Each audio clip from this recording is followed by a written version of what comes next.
नमस्कार, ये आकाशवाणी शिमला है। अब आप प्रभा शर्मा से प्रादेशिक समाचार सुनिए। आज के मुख्य समाचार। राज्यपाल बंडारू दत्तात्रेय ने कोरोना से बचाव के लिए लोगों से सतर्क रहने की अपील की। प्रदेश सरकार आयकर अदा करने वाले उपभोक्ताओं को खाद्य सामग्री पर नहीं देगी सब्सिडी। प्रदेश कांग्रेस प्रभारी राजीव शुक्ला ने किसान बिल को मात्र पूंजीपतियों के हित में बताया। और प्रदेश में कोरोना संक्रमितों की संख्या बढ़कर 17,000 के पार, 14,000 से अधिक हुए स्वस्थ। अब समाचार विस्तार से।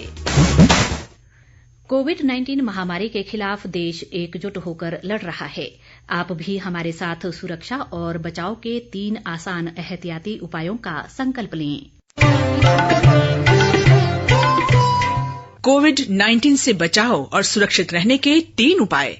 मास्क लगाएं, 2 गज दूरी है जरूरी, सुरक्षित दूरी रखें, हाथ और मुंह साफ रखें। राज्यपाल बंडारू दत्तात्रेय ने कोरोना से बचाव के लिए लोगों से अपने व्यवहार में परिवर्तन लाने और 3 मूल मंत्रों को अपनाकर प्रधानमंत्री के जन आंदोलन से जुड़ने की अपील की है। उन्होंने कहा कि कोरोना महामारी के खिलाफ लड़ाई अभी जारी है, ऐसे में सभी को सतर्क रहने की जरूरत है। राज्यपाल ने लोगों से सामाजिक दूरी बनाए रखने, सार्वजनिक स्थानों पर मास्क पहनने और स्वच्छता बनाए रखने का आग्रह भी किया है।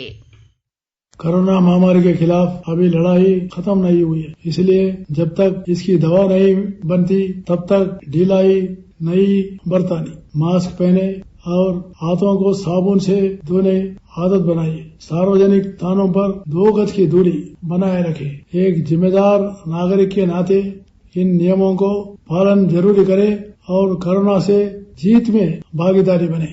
मैं आप सभी से अपील करता हूं कि प्रधानमंत्री श्री नरेंद्र मोदी जी के जन आंदोलन से जुड़कर भारत की कोरोना मुक्त करने में सहयोग दे। प्रदेश सरकार आयकर अदा करने वाले उपभोक्ताओं को खाद्य सामग्री पर सब्सिडी नहीं देगी। खाद्य नागरिक आपूर्ति मंत्री राजेंद्र गर्ग ने हमीरपुर के झनियारी में डिपो संचालक समिति के सम्मेलन में कहा कि ऐसे उपभोक्ताओं को डिपो से उसी कीमत पर खाद्य सामग्री मिलेगी जिस कीमत पर सरकार खरीदेगी। उन्होंने कहा कि डिपो संचालकों व सहकारी सभाओं की समस्याओं के समाधान के लिए उचित निर्णय लिया जाएगा। खाद्य मंत्री ने कहा कि राशन डिपोओं के खुलने का समय 10 से 5 बजे तक किया जाएगा और सभी गोदामों में राशन तोलने की मशीनें लगाई जाएंगी। उन्होंने कहा कि बीपीएल का राशन लेने वाले अधिकारियों के खिलाफ कड़ी कार्रवाई की गई है और अभी तक लगभग 30 लाख रुपए की रिकवरी की जा चुकी है। केंद्र ने महिलाओं की सुरक्षा और उनके खिलाफ अपराधों से निपटने के बारे में राज्यों को नया परामर्श जारी किया है। गृह मंत्रालय के परामर्श में कहा गया है कि किसी भी संज्ञेय अपराध में दंड प्रक्रिया संहिता सीआरपीसी के तहत अनिवार्य रूप से प्राथमिकी दर्ज की जानी चाहिए। पुलिस थाने के अधिकार क्षेत्र से बाहर हुए किसी अपराध के सिलसिले में 0 एफआईआर दायर करने का भी अधिकार है। मंत्रालय ने कहा है कि नियमों के पालन में कोई चूक नजर आने पर इसकी जांच की जानी चाहिए और इसके लिए उत्तरदायी पुलिस अधिकारियों के खिलाफ तत्काल कठोर कार्रवाई की जानी चाहिए। स्वास्थ्य मंत्री राजीव सैजल ने कहा है कि शिमला के आईजीएमसी में स्थापित पेन एंड पैलिएटिव इकाई को और विकसित करने के लिए हर संभव सहायता प्रदान की जाएगी। विश्व हॉस्पिस और पैलिएटिव दिवस के अवसर पर आईजीएमसी में आयोजित एक कार्यक्रम में उन्होंने ये बात कही। उन्होंने कहा कि यहाँ इस इकाई का गठन हाल ही में किया गया है और भविष्य में इसे और अधिक बढ़ावा दिया जाएगा ताकि ये पूर्ण विकसित विभाग के रूप में अपनी सेवाएं दे सके। सैजल ने मानसिक रोग व पुनर्वास अस्पताल बालूगंज का दौरा भी किया और मरीजों का हालचाल जाना। उन्होंने इस अस्पताल में खाली पदों को जल्द भरने का आश्वासन भी दिया। उद्योग मंत्री बिक्रम ठाकुर ने कांगड़ा जिले के परागपुर में आज 117 पात्र परिवारों को 25 लाख रुपए की सहायता राशि के चेक बांटे। इसमें ज्यादातर राशि गंभीर रूप से बीमार रोगियों के उपचार के लिए आवंटित की गई। बिक्रम ठाकुर ने कहा कि प्रदेश सरकार पिछले 2.5 वर्षों से स्वर्णिम हिमाचल के निर्माण का लक्ष्य लेकर आगे बढ़ रही है। उन्होंने कहा कि परागपुर विधानसभा क्षेत्र में करीब 2500 पात्र परिवारों को लगभग 6 करोड़ की सहायता राशि उपलब्ध करवाई गई है। उन्होंने कहा कि इस क्षेत्र में करोड़ों की लागत से सड़कों के निर्माण व सुधारीकरण का कार्य तेज गति से किया जा रहा है। प्रदेश कांग्रेस प्रभारी राजीव शुक्ला ने केंद्र द्वारा पारित किसान बिल को मात्र पूंजीपतियों को लाभ पहुंचाने वाला बताया है। मंडी में कांग्रेस के प्रदेश स्तरीय किसान सम्मेलन को संबोधित करते हुए उन्होंने कहा कि कांग्रेस की सरकार बनते ही किसानों के हित को देखते हुए इस बिल को खारिज किया जाएगा। उन्होंने कहा कि कांग्रेस ने केंद्र सरकार को इस बिल के संबंध में जो सुझाव दिए थे उसे स्वीकार नहीं किया गया। हमारा ये कहना था कि मंडियों का विस्तार हो, हर 2-3 गांवों पे एक मंडी बनाई जाए ताकि किसान को बहुत दूर न जाना पड़े। और हमारी सरकार अगर आएगी तो हम सब्जी को भी न्यूनतम समर्थन मूल्य के अंदर में लाने की काम करेंगे कि न्यूनतम समर्थन मूल्य में सब्जियां भी डाली जाएं। इस मौके पर प्रदेश कांग्रेस अध्यक्ष कुलदीप राठौर ने कहा कि प्रदेश सरकार की मिलीभगत के कारण शिमला में जो सेब 3,000 रुपए पेटी के हिसाब से बिक रहा था उनके दाम एकाएक 12 से 1,500 रुपए पेटी पहुंच गए। विपक्ष के नेता मुकेश अग्निहोत्री ने प्रदेश सरकार पर अटल टनल रोहतांग का झूठा श्रेय लेने का आरोप लगाया। उन्होंने टनल के पास शिलान्यास व लोकार्पण दोनों की पट्टिकाएं समानांतर न लगाने पर भी ऐतराज जताया।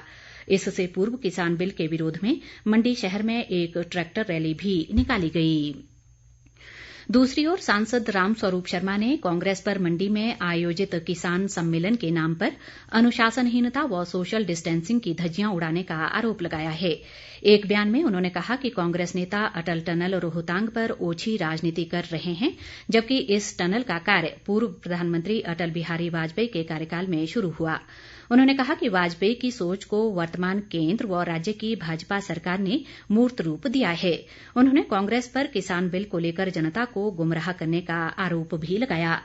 रामस्वरूप शर्मा ने कहा कि इस बिल से किसानों को बिचौलियों से निजात मिलेगी। भाजपा के राष्ट्रीय अध्यक्ष जगत प्रकाश नड्डा आगामी शारदीय नवरात्रों में प्रदेश में पार्टी के 6 जिला कार्यालयों की आधारशिला रखेंगे। इनमें नूरपुर, कांगड़ा, पालमपुर, देहरा, सुंदरनगर और कुल्लू के जिला कार्यालय शामिल हैं। शिमला में इस संबंध में आज हुई एक बैठक में पार्टी के प्रदेश अध्यक्ष सुरेश कश्यप ने कहा कि ये शिलान्यास कार्यक्रम वर्चुअल माध्यम से किए जाएंगे। उन्होंने कहा कि इन शिलान्यास कार्यक्रमों में मुख्यमंत्री जयराम ठाकुर सहित पार्टी के सभी वरिष्ठ नेता, मंत्री, विधायक व अन्य पदाधिकारी उपस्थित रहेंगे। प्रदेश में कोरोना संक्रमितों की संख्या बढ़कर 17,000 के पार हो गई है। प्रदेश में आज अभी तक कोरोना के 70 नए मामलों की पुष्टि हुई है। इनमें मंडी जिले से सर्वाधिक 32, कांगड़ा से 17, हमीरपुर से 10, सिरमौर से 8 और कुल्लू से 3 नए मामले सामने आए हैं। स्वास्थ्य विभाग द्वारा जारी बुलेटिन के अनुसार मौजूदा समय में प्रदेश में कोरोना के 2,778 सक्रिय मामले हैं, जबकि 14,007 मरीज अब तक स्वस्थ हो चुके हैं। राज्य में कोरोना से अब तक 242 लोगों की मृत्यु हुई है। कुल्लू जिले की मणिकर्ण घाटी के सुमारोपा में एक पर्यटक के पार्वती नदी में फिसलकर बहने का समाचार है। पर्यटक की पहचान दिल्ली निवासी रविंद्र सिंह के रूप में हुई है। पुलिस ने मामला दर्ज कर इस व्यक्ति की तलाश शुरू कर दी है। किन्नौर जिले में इन दिनों सेब सीजन जोरों पर है और अब तक लगभग 9 लाख सेब पेटियां विभिन्न मंडियों में भेजी जा चुकी हैं। जिला उपायुक्त गोपाल चंद ने कहा कि जिले में इस बार सेब की लगभग 30 से 32 लाख पेटियां निकलने की उम्मीद है। उन्होंने कहा कि जिले में सेब का सीजन सामान्य चला हुआ है और किसानों को अच्छे दाम मिल रहे हैं। अंत में मुख्य समाचार एक बार फिर। राज्यपाल बंडारू दत्तात्रेय ने कोरोना से बचाव के लिए लोगों से सतर्क रहने की अपील की। प्रदेश सरकार आयकर अदा करने वाले उपभोक्ताओं को खाद्य सामग्री पर नहीं देगी सब्सिडी। प्रदेश कांग्रेस प्रभारी राजीव शुक्ला ने किसान बिल को मात्र पूंजीपतियों के हित में बताया। और प्रदेश में कोरोना संक्रमितों की संख्या बढ़कर 17,000 के पार, 14,000 से अधिक हुए स्वस्थ। इसी के साथ ये समाचार बुलेटिन समाप्त हुआ। नमस्कार।